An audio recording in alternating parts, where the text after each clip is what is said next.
Welcome everyone. Today's story will make you question everything you call good or bad in life.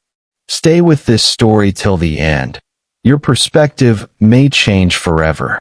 In a small, peaceful village at the edge of a wide valley, there lived an old farmer known for his calm nature. People said he never got angry, never complained, and never celebrated too loudly. His neighbors often wondered how he stayed so balanced in a world full of unpredictable events. One morning, the farmer's only horse, a strong, beautiful brown stallion, broke the fence and ran into the mountains. The whole village gathered around the old man's house. "Oh no, what terrible luck," they said. "What will you do now? How will you plow your fields? How will you earn a living?" The old farmer looked at the empty field, then smiled gently and said only one sentence. "Maybe it's bad. Maybe it's good. Who knows?" The villagers didn't understand. His only horse ran away. "How can that be good?"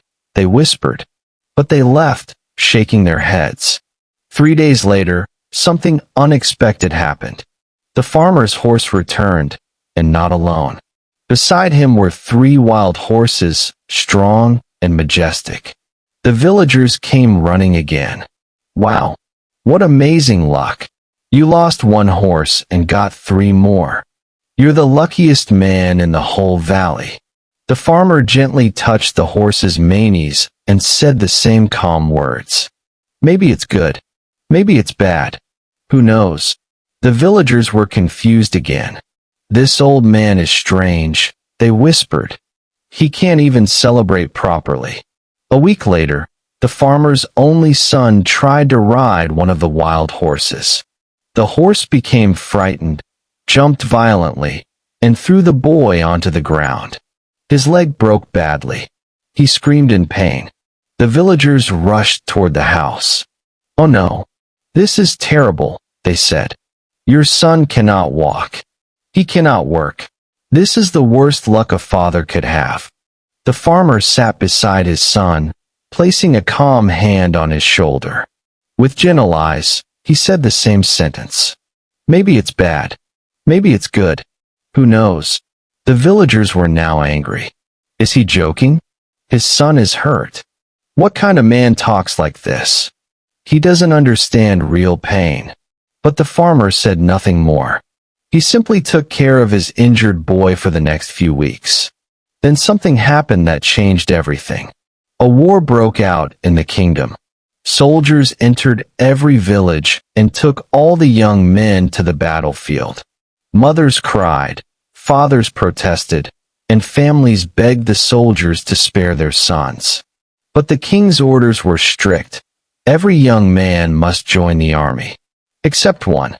When the soldiers saw the farmer's son with his broken leg, they said, "We can't take him. He cannot fight. He is unfit for war." And just like that, the farmer's son was left behind, while dozens of other boys were taken away. Many of them never returned.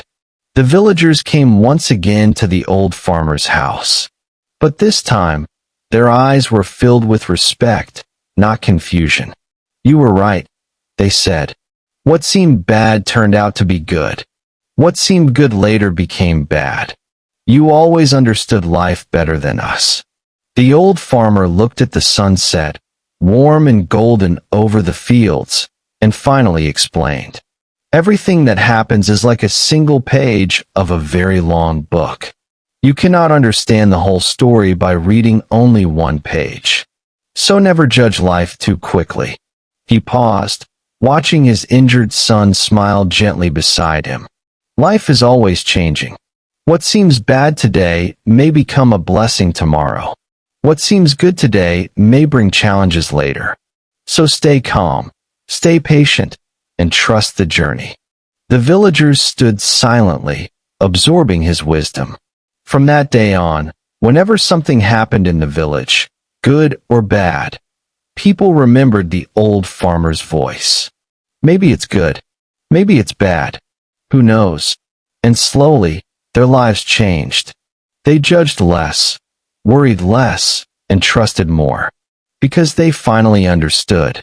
Every bad thing hides a good side, if you wait long enough to see it. If this story touched your heart or changed your perspective, don't forget to like, comment, and subscribe to the Tales Word, where every story teaches you English and life at the same time. See you in the next meaningful story.